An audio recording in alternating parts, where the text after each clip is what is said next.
Hi there, I'm Shelby Williams with Plano City Council.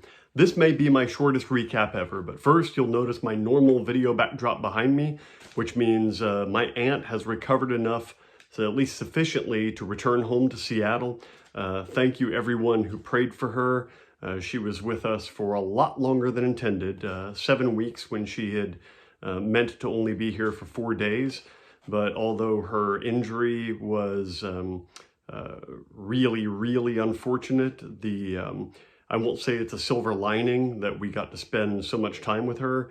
I rather think of it that the injury was a wisp of dark cloud on an otherwise sunny day. So we really cherished the time that we got with her, and she is now back in Seattle. She's still recovering, so please do keep her in your prayers. Her name is Charlotte.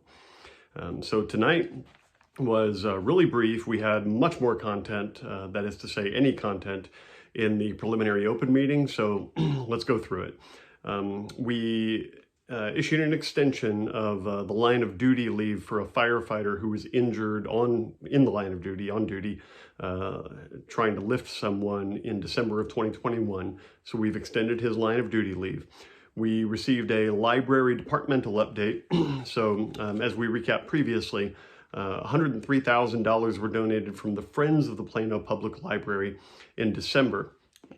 Now, a lot of our educational programs, this is the focus of tonight's departmental update, focus on 5 core areas. There's early literacy, business and career, financial literacy, STEAM, and arts and culture.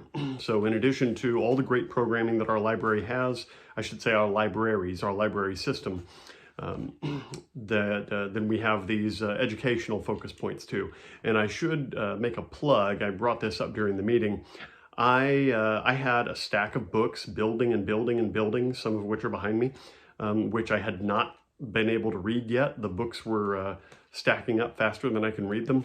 I recently discovered audiobooks. It's a whole new world.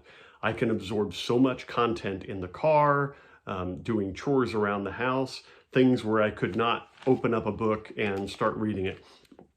So the Plano Library does provide audiobooks for borrowing, literally borrowing, through Overdrive. So you simply get the book you want, you download it to Overdrive, you get it for a certain number of days, you can renew it if there's no hold on it. Works just like a regular paper book. So for those who are too busy to catch up on your reading list, I highly recommend using the Plano Public Library for our audiobooks. We then moved to the Technology Solutions Departmental Update. This, due to my IT background, was really special, but I really liked the thing that Roger Wright, our CIO, said in the beginning principles. Technology services in the city of Plano has no standalone reason for existing. We don't deploy technology for the sake of deploying technology. Everything is to enable our other services. And if it's not doing that job, then we need to evaluate why we have it. So I really like that message. We've been working with our variable capacity to increase capacity on demand.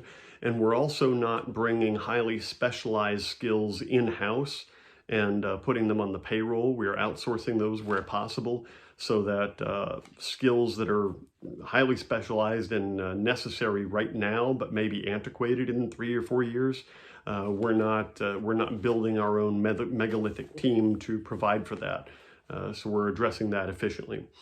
We're undergoing digital transformation in a number of ways. We have a number of manual processes and forms that we are putting through a digital transformation process, which doesn't necessarily mean digitizing everything, but it does mean using digital technology and capability to streamline our processes and cut down on some of the overhead involved in that.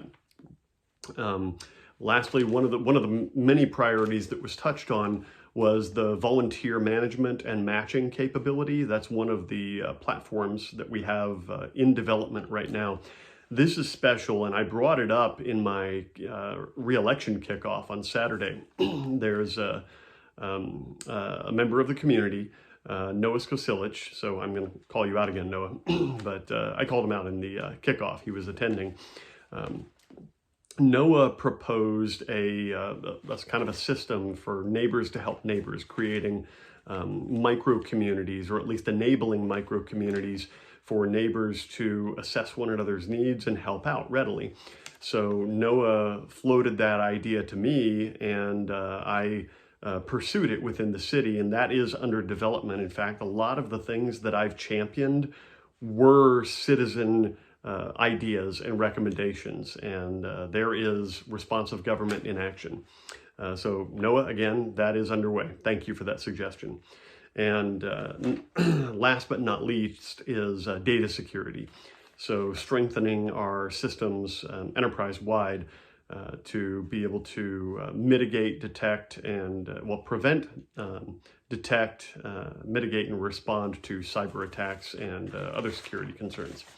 Then we moved into our regular meeting where we issued a proclamation. February is Black History Month. And then we tabled 2 items. These were the only 2 items for individual consideration. We tabled the first one, well, actually we tabled both of them until the next meeting in February, where we have a joint meeting with Planning and Zoning Commission. So the first one was to align specific land use policies to the comprehensive plan. The next one was to improve the alignment of the residential community design and neighborhood business design districts to the comprehensive plan. So we're going to have a zoning heavy joint meeting in 2 weeks. I think that's February 27th, if I'm not mistaken, with the Planning and Zoning Commission. In any case, it's the 4th Monday of the month, if I got the date wrong. So that is it for the recap. Wasn't quite as short as I anticipated, but that's it for tonight. I do want to thank everybody who came out to my re-election kickoff on Saturday. Given that I had to cancel it at the last minute, I was a little concerned about attendance, but I think the unofficial attendance count we had was about 150 people. And across the political spectrum, across the community, and in the broader community, there were several people from the broader community who don't even live in Plano. So I'm very grateful for the outpouring of support, and the moment I stop representing the people and this becomes about me is the exact moment that I no longer deserve to serve you. So thank you very much for tuning in. I'm Shelby Williams with Plano City Council. Good night and God bless.